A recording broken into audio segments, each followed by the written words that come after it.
So I guess the first one is random. Second one goes to second person. What about the third though? Is the third random too? And then the fourth goes to the other one? It will change. It will switch around. After okay, so first, second, right? I mean, sorry, random, the other one. Then it's switch. Then it's and then switch again. Okay. Well, good luck, Orma. Yeah, good luck. Have a good one. Good luck, Orma. Good luck, Void. Thank you, boys. Give us a good show. Yay. Big carrot. Ah, too late. Damn it. Oh, I forgot. I forgot something very important. Oh yeah, we have to change. This is not a final worthy stage, by the way. Restore dimensional gate. Yes. Yeah, better. No, okay. It's getting arena-y. Lukewarm. I feel like. Yeah, I feel. How about this? We need. Yes, that looks more like a showdown battlefield.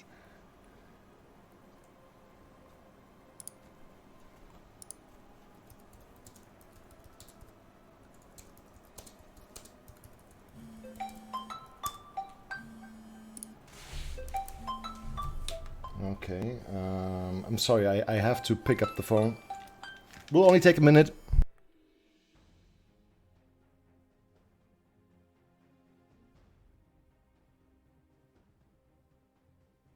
Technical delays. Perfect. So yeah, it's very, very interesting to me. I've said it before. Now I can talk a little more freely because they're both muted and deafened. I have not seen, like, for both Orma and Spectral, we've seen quite a wide variety of drafts, from aggressive ones to more defensive ones with the usual 2 DPS, 3 support units, some tanks, some soul weavers, a lot of support. The one thing that I have not seen yet is, it feels to me from the drafts I've seen from Orma, if he wants to go defensive, he's got a relatively small subset of core tanks. It's a lot reliant on the Last Rider Crow, Blue Crow, and to a certain extent, I think, Fallen Cecilia. I would be curious to see if Void tries to kind of test him a little bit on the depth in his defensive pool, and maybe bans the Blue Crow, first picks the Last Rider Crow, something like that, and sees where Orma goes with this. Is that what's going to happen? I don't know, but I would be interested to see how Orma reacts if he gets pinched a little bit on his tank roster.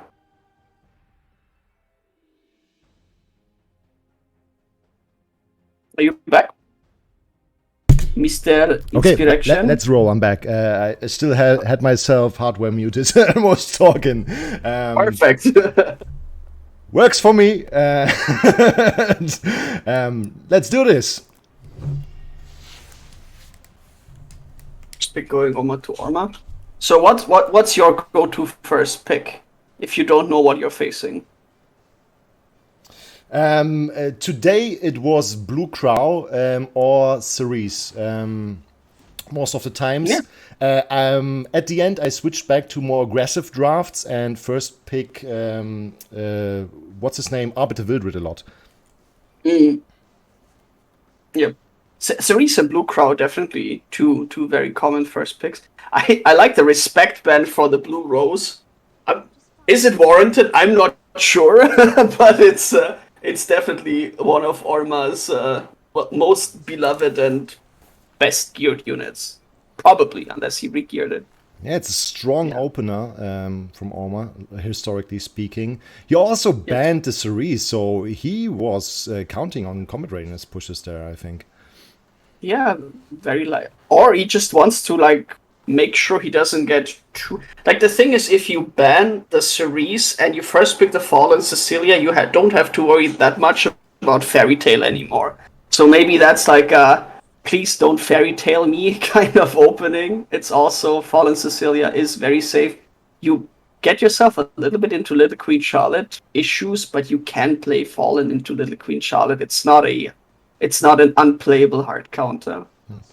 Void is definitely sticking to his aggressive drafts. Yeah, Void is aggressive today. It's the dog behind him. He feels like he has to wrap this up fast. SSB is very dangerous. Even with Rohan out of the picture, you're inviting a Last Rider Crow. I don't know if Orma has Solitaria. Probably not. But yeah, just the Last Rider Crow is already very, very nasty for SSB. She's a blue unit against Carrot, but she also can get quite a few burns over the course of a game with her counterattacks. So it's an interesting one. Goes for the Holiday Eugene. That is surprising. Yeah, probably counting on the SSB ban here. Yeah, kind of forcing it, to be honest. That's three red units into an SSB, and we don't see the Last Rider Crow, which is also a solid amount of AoE damage. I guess the Holiday Eugene is like one of his go-to answers to reach the Landy, but he already had Crow and he already had Carrot and Ravi. That's already two pretty decent units to deal with a Landy. Yeah, and Void, I guess, says, okay, if you have to ban the SSB, I guess I can ban the Fallen Cecilia and go for Fairy Tail. But then he's, of course, coin flipping it on the Holiday Eugene. It will be really depending on the bans here. Like, SSB can do a lot of damage even if she's debilitated. Just by giving unbuffable to the enemy team. It seems like they kind of read each other on the bans, I suppose, because the Eugene ban makes sense if you want to get the Fairy Tail through. The Fairy Tail ban makes sense if you expect your Eugene to get removed. I think their game plan is not clear to me at the end of the draft. I'm sure they are going for a win condition. I would have gone for a different one, so I'm very curious to see how they're gonna advance their game plan here. That's a very chunky Carrot. I like it already. 15k, very, very solid for Researcher Carrot. Yeah, this is a very tanky Landy, to be fair. This might actually not be enough. I was going for the Seaside Ballon. She might pick up a third burn here if she's unlucky. Yep, she does. Ooh, and there she goes. Yeah, this is why, as I said, Seaside Bellona is... On paper it looks good, right? Because she's a blue unit and she benefits from the AoE. But the problem is that no matter if the S1 hits or misses from Carrot, you detonate the burns every time. So if SSB picks up a couple of burns from the passive, which is not counterable, it's not dodgeable from the color, you're getting detonated. And yeah, it's Void. He rolled a greater attack buff again at the perfect time. The Fallen Cecilia skill nullifier is just eating up all of the damage. Yeah, it's looking grim for Void in this round. It doesn't say much. We still have a couple of rounds to go. He has a lot of stuff to go through. First of all, he has to crit. Carrot also still has her damage mitigation. Barriers all around. Greater attack buff again. Well, he's definitely expertly rolling his greater attack buffs today. Maybe plus 30 to his Alexa's basket for the tournament finals. Was Spectralvoid missing AoE strips in his draft, I wonder? I mean, to a certain extent, maybe he had the Fairy Tail, but the Fairy Tail was kind of double-checked, right? With the Fallen Cecilia and the Holiday Eugene. It was kind of unlikely that he gets the strip through. And then, he banned the Holiday Eugene, which is a 50-50 on the Fairy Tail, but the Fallen Cecilia just kind of shuts it down completely. Yeah, I was missing something else, something like a bazaar or a braziria. Yeah, it's very likely that Orma might have preemptively picked the Holiday Yufine because he was already expecting the Bazaar to come out. Because that pick seemed a bit out of place. It might have been a read that 2 strips are going to be incoming. One of them is usually always Bazaar, so you just pre-pick the Holiday Yufine. It doesn't throw your team comp off too much. Maybe that was the read here. Has first pick but bans Carrot, a little bit unusual. Usually just slam dunk it, but I guess the Arbiter is really the core unit for Void. He seems to have built most of his strategies around this unit because we see him first pick it almost every match today. Yeah, maybe he ungeared his Carrot. Yeah, could be. Did he lose a Guild War match with Carrot? That can lead to ungearing of units in Void's case. Yes. Salt can definitely cleanse some fires. That's for sure. I like the way Orma sets up his first 3 units, though. This is a very solid composition by itself already. It has a good mix of everything. It has a tank, it has a DPS, it has a supportive unit. Now he even has sustain. I like this kind of draft because you really allow your 5th pick to be a answer to whatever your opponent does. So you're not forcing yourself to plug the holes in your team composition. Let's see. The Politis preemptively is a bit surprising to me, to be honest. I don't really see a lot of proactive Politis outside of hard cleave compositions. Well, it is definitely an answer to the combat readiness push from... Oh, wait. No, it's not really. It's a small answer. It's halving the combat readiness push from Landy. Plus it's I suppose. Also against Holiday Yufine, presumably, but we'll see. Oh, and the Fire Cecilia is actually coming up. Also 4 fire units. That's the Spectralvoid is on fire. Yeah, it's the anti-green. It's the burn the forests composition. Perfect. Are we going to see an SSB now? I wonder. It's interesting. I think the Illinaf is kind of like you could go for a second sort of sustain here, but then the Illinaf is really not making it nice for you. Edda is this DPS Edda, I wonder? I saw a DPS Edda in this tournament, and I can't remember if it was Ormagoden's. Yeah, it was. He definitely used the DPS Edda in the match against me. So I assume that he doesn't, if he didn't regear it. He actually goes for the Landy ban. I thought he's just picking all the red squad against the Landy. He's not trusting his 50% rolls. And he didn't witness the DPS Edda, maybe. Like, this can hurt a lot, even if she doesn't apply stunts. But definitely, I mean, there is a Cecilia ban, so... Yeah, I'm sure. This is a form of... Oh, that's a lot of damage, yes. I mean, at least on the Arbiter, that was a good smack. Is the Ravi gonna get pushed in front? That's the... Oh, another greater attack buff! Those gaps are working out for Void. This guy, how many baskets did he put in on his Arbiter Village? That's a plus 50 basket. Oh, Chatty on the Edda. Alright then.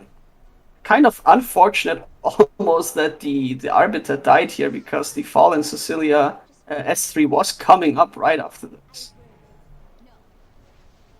And now the skill nullifier is probably a little bit wasted because you kind of want to S3 your Edda here, but then you're gonna proc the Politis, which will remove the skill nullifiers.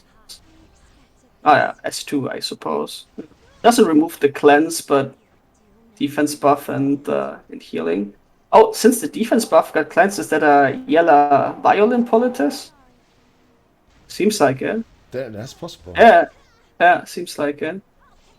2 unbuffable landing, especially the one on Edda, pretty impactful, but Doris still has her S3, so it's gonna be interesting. The Ravi is probably going to get outsped though, so Edda is gonna take her turn blinded. The enough counters are gonna start to hurt now that she has her crit buff up.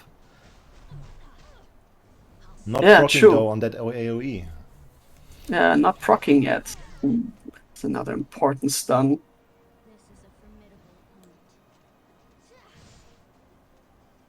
Yeah, critical damage buff definitely should not be underestimated. It's in general a little bit weaker than the attack buff, but it's this guy. This guy has another gap. This guy has the oh god, and he hits the 2 perfect units too. Oh, that hurts so much for Ormagoden's perspective. That is damage gone, and this is. I mean, there's still a chance because there's not a lot of sustain on Void's side right now. Yeah, I don't even think you can kill the Arbiter. I mean, in High Frenzy, maybe you can kill the Arbiter twice before he revives, but oof, it's not looking good. No. Those Fallen Shields will get smaller and smaller by the time, not only because of the injury, but also because of Frenzy. I also think that just the Ravi alone poses an almost insurmountable. Okay, this is getting ridiculous. Is a greater attack buff bugged on Arbiter Villager? he was hoping for a dual attack maybe here to remove the Arbiter Villager from the equation, but as you said, it's definitely this round is over. The Ravi is still standing tall. Yeah. At this point, I think the only reason Orma is still in the game, there's 2 potentials. Either he's already thinking about the next game, or he just wants to see how many greater attack buffs in a row he gets procced against him. That is classic Orma. Orma always played his games till the end, even though it was a sure loss already. So he never surrendered, probably, as you said, thinking through his strategies for the next drafts already. And that's a wise thing to do, definitely. Definitely, yeah. Give yourself more time to think. Also, no greater attack buff. Never lucky, Robert. There was this very famous Hearthstone player, life coach, who also always roped his rounds. Isn't that right? Yes, I remember. Yeah. Turn one rope and turn. But it makes sense. It made sense. He used all the time he had to think about potential future turns. And even though obviously in that round there was no decision to be made, it's worth to already go over what might happen in the coming rounds and already kind of premeditate your responses, your options, and also do maybe a little bit of opponent reading. You know, you go back to the draft, you think about what he first picked, what he pre-banned. You just go back and kind of try to figure out what the plan was and where you could attack potentially. He's getting first pick again this time, right? He could, for example, first pick the Arbiter and say, okay, or Void, you seem to be hell-bent on using Arbiter Wildred. What are you going to do if I first pick it? That would be a potential answer that he could choose. Yeah, it definitely has to change. That is a very good call. Void has to adapt to the situation now. Orma is basically forcing him to play a different draft and just switch it up, shuffle the cards anew, and give him chances to fight back. Yeah. Void goes with it's 2 very solid units, I would say. I know Void has very good gear on his Ravi, so he has a lot of faith probably in her as a solid DPS. A bit surprised he didn't go for the Landy. Maybe he thinks that there's too many answers on Orma's roster because he has already shown 5 different red units that could pressure the Ravi. The Landy, sorry. Yeah, that's correct. We know his Yufine and really puts out a lot of hurt against Landys. Spectralvoid has a super tanky Landy though, so he can support her with other knights. Fallen CC already is a good choice. And there comes the Landy. It's definitely... this unit is just super strong. She gives so much to the team. AoE pushes, gives the buffs with the speed buff. Yes. Also, a pretty good pick into Last Rebel Crow, surprisingly. You would think all the AoE is bad, but oftentimes you can just reset your S3 immediately for another one if there's a certain amount of buffs, and 2 S3s in a row are hard to deal with for a lot of team compositions. Yeah. Spectralvoid dipping into the late game comp suddenly, now that his opener Arbiter Wildred for the aggressive draft is kind of gone. Yeah. Same with Cerise. He shows that he is flexible enough to deal with such situations in drafts. Yen into Landy is such a double-edged sword, right? The anti-crit buff is a very good way to mitigate damage, but you're also giving yourself just such a crazy amount of buffs. You're essentially opening up Landy every turn. That's a very fast ban from Orma, by the way. That is a plan that was already taken. I'm expecting the Landy to get removed personally because I think your team composition can deal pretty well with Ravi and Tisurin as the main DPS, but there might be a different game plan. Yeah, no, he does go for the Landy. Crow getting removed makes sense. Crow is like a very good way to get rid of Ruels, which can be fairly difficult. And Ravi, yeah. It's also a safety insurance against the Ravi 1v4 because it basically makes it almost impossible, minus a very, very good stun RNG. So yeah. Last Rider Crow gonna do his thing. What is Origin on the Ruel? Gets pushed in front. Probably not a huge fan of that push, to be honest. I think he would have rather had his Ruel go a little later in the turn order. Especially with that counter attack. Does deliver an attack buff to the Tisurin though.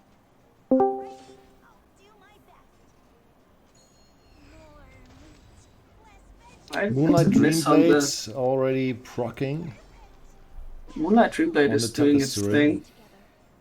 But the DN is still going before the Tempest Storm, which is the big part, so you're not getting unbuffable on your units and you're getting all the, well, the potential defensive shields up, the 50% defensive shields up. Let's see, does it work? 2 out of 4, That's perfectly a lot balanced. Of damage, yeah, that Tempest Storm hurts. Yeah. Good amount of damage on the crackback too. It's again a lot of AoE damage. Historically a bit of a problem of Ruel, dealing with huge amounts of AoE damage. Yeah, but the team composition helps. So Yeah, Ravi for sure. can get up there again with her lifesteal. Fawn CC helps a lot, and we all know Tempest Ruin usually built on lifesteal too. Very hard to deal with just one shot. Yeah, especially with Fallen Cecilia shields too. So yeah, it works in this team composition because those characters are fairly autonomous when it comes to sustain. Oh, he's okay. He's healing the Ravi up. I'm a bit surprised. Oh wow. Okay, That Tempest that's one of Storm, the yeah, DPS units down already. That Tempest Storm hits like a truck. Now, there is another. Oh, he's not going for the S3. Probably waiting out the immunity on the 2 units in the front. Let's try to crow. Well, Arbiter probably gonna hope for a hit on the Tisurin. Let's not hit the Tisurin. Yeah, now this is the cycle where it gets really difficult with Ruel. She uses her S2, she uses her S3, and if you can't eliminate units, she usually has a Soul Burn S1 in the 3rd round, and that's when it just shuts the door, and you're running out of damage to kill your targets in time. The AoE. Oh, that's a very important dual attack at a very crucial time because the revive just went down, so the damage is halved now. Now we will see the S3 from Ravi coming in, hopefully pushing back the units. Diane, though, has no skill cooldowns, so she can cleanse. She can also get up her rotation with S3 first if she wants to have more defensive power. So there is definitely some sustain on Ormagoden. Yeah, this is a very, very crucial time now. Again, the Ruel can Soulburn the S1 for a nice AoE heal, but then her shields are actually down for a turn.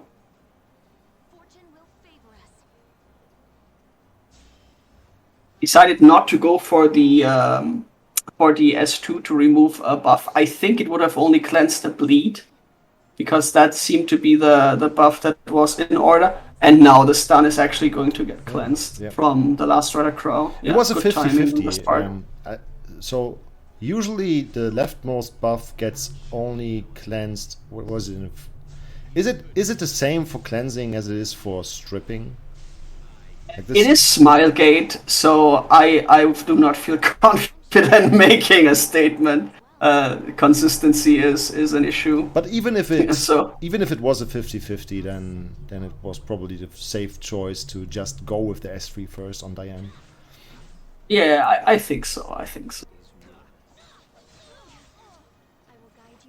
Yeah, Ravi S3 up again.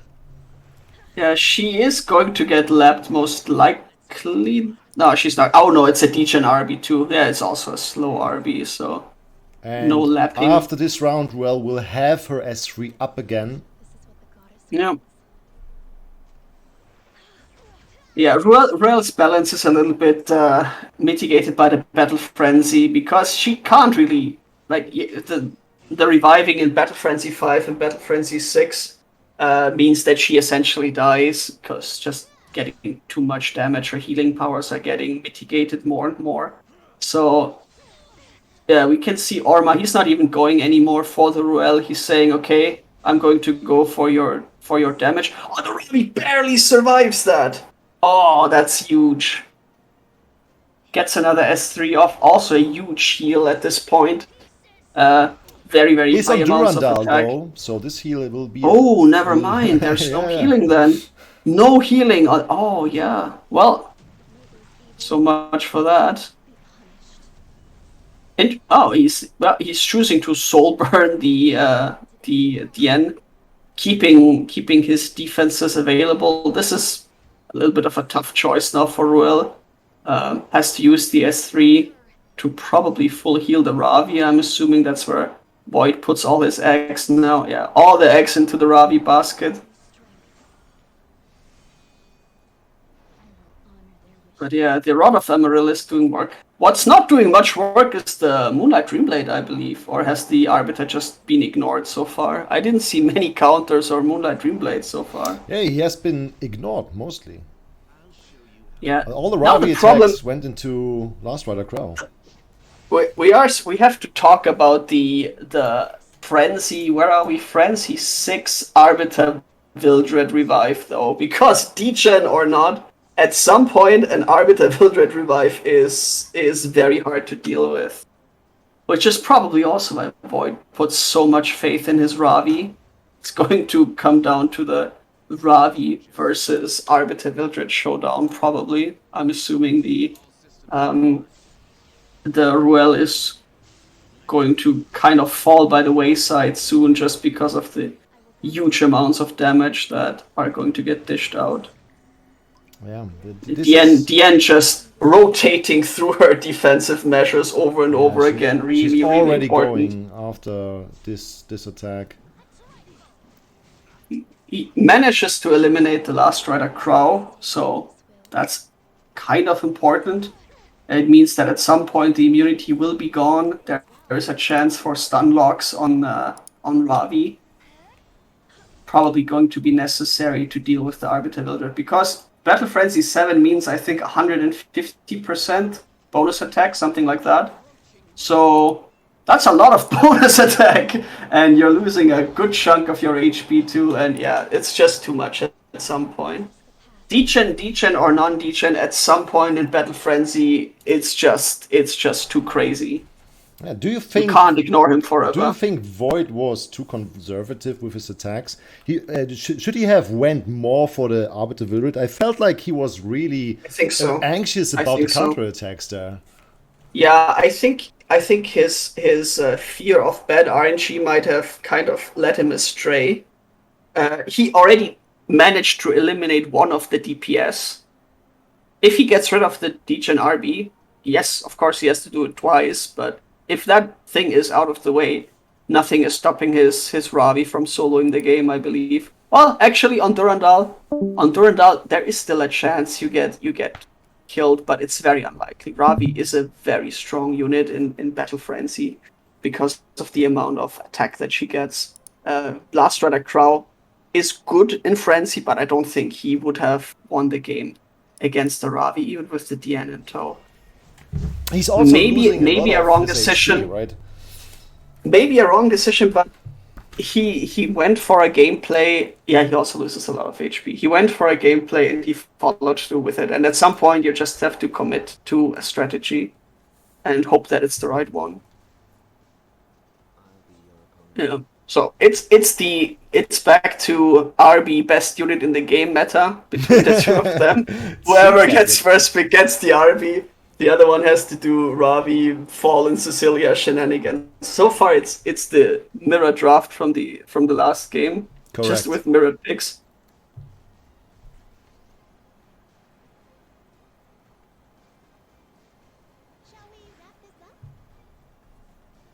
Yeah, picking the fairy tale. Again, the fairy tale into the fallen. It's a theme, I suppose. Spectralvoid should know by now that Ormagoden's units are all on immunity sets. Yeah, this time he goes back to the landing. All right. Pretty aggressive draft again.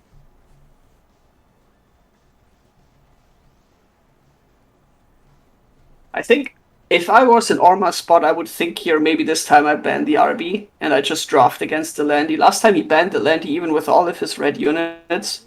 It did not work out for him. Maybe in his head he's maybe thinking about letting the Landy through this time and maybe trying to not deal with the Arbiter, not invest too many resources into it. He is denying the Tempest Ring from Spectral though. Yeah, Ravi is interesting to say the least. I'm not a huge opponent of Ravi in general. She can work in some drafts. This is a bit of an odd one, I feel. But yeah, curious to see what Orma has. I think it's one of his newest units, right? That's Ravi. correct. Yeah, so he just recently. Who knows how he built her for this? Cecilia comes back out. Yeah, this is a lot of debuffs potentially coming out from Void's side. It's almost a hidden control draft with Fairy Tail, Tywin, and Cecilia, with two very strong DPS in tow. Yeah, another draft from Void, by the way, that doesn't have a lot of sustain from healers. Yeah, he's really not. It's like Rel or nothing apparently for Void's side in his drafts. He's not going for the. He's going for. Yeah, he really doesn't want to deal with the Landy, I suppose. We do not have any strips on Ormagoden's side. That might cause a problem against the Cecilia. I'm curious if he will focus on the Cecilia and try to remove her out of the equation. Yeah, the problem is I kind of half expected the Cecilia to be very fast and cleanse one buff so that the Fairy Tail can do her thing. Oh god! Character. Oh god! That's bad. Yeah. Oh no! Oh no! Ambitious Tywin is like. This worst case. This also kills the Arbiter Vildred, and then he has to revive into a full set of skill nullifiers. It does not crit the Arbiter Vildred, so he does survive. For better or worse. Yeah, not having a real cleanser or dedicated resist unit here definitely hurts Spectralvoid in this fight, and this might be the last fight for him. It's already 2-1. Yeah. The Warhorn on Cecilia is a nice tech. Yeah, he's not going super aggressively for the Arbiter Vildred. Interesting. Gets procced here. So Fairy Tail is getting her S3 off. Cecilia there is no immunity short, as far as I see. This might have been. He might have. maybe he was a little greedy there. We'll see.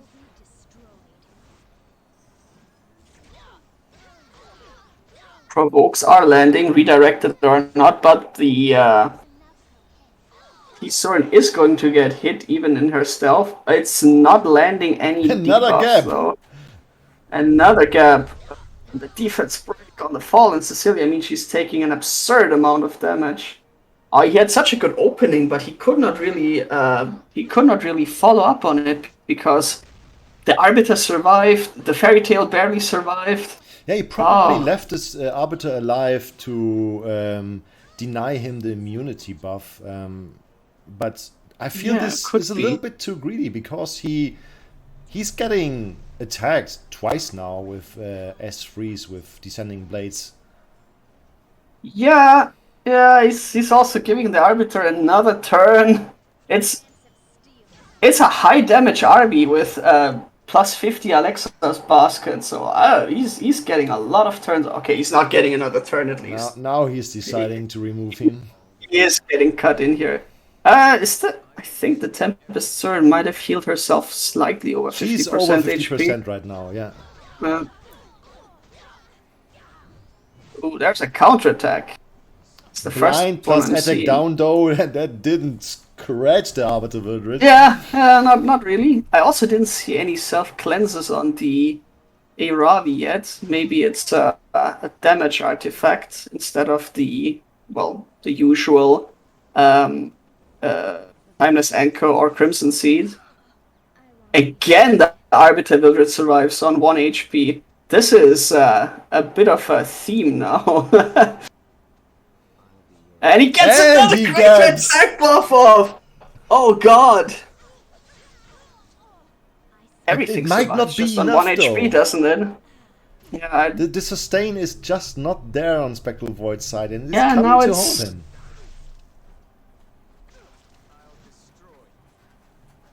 Let's see, what is the thing is, he can control, like, the Fallen will die here, presumably. If the Ravi can't get a revive off, he's gonna go for it here. It's the best chance he's getting, let's be honest. He crits. Did he need to crit? Probably not. I'm not sure if he needed to crit. I think he needed to crit here. The attack down on top of the blind is brutal. Like, it's not the attack though, it's the health scaling that does most of the damage. But yeah, it probably needed to crit, to be honest. It didn't look like it capped the damage by a lot. So yeah, he rolled it on a 50-50. It was as likely to crit as it was to miss. It probably sometimes you need to go for it. Though, right? Sometimes you need to go for it. It's an RNG game. You can't dodge RNG forever in Epic 7. And we are having a winner. Ormagoden GG. takes the trophy. Congratulations. Well played. Void, I have to ask you, because you looked so scared to attack the Arbiter Wildred of Ormagoden last round. Is it because you know it is a degen RB with counterattacks? Were you in fear of counterattacks all the time? You were focusing a lot on the last Rider Crow instead. If he countered me, he would have one-shotted me. So it was the fear of the counterattack, indeed. Yeah, it's 20% chance. You never know, right? Yeah, the first attack he took, he countered me, so fuck that. You're not gonna touch the heat plate a second time, huh? No. Oh, I have to say, Orma, you did not pick green, you finished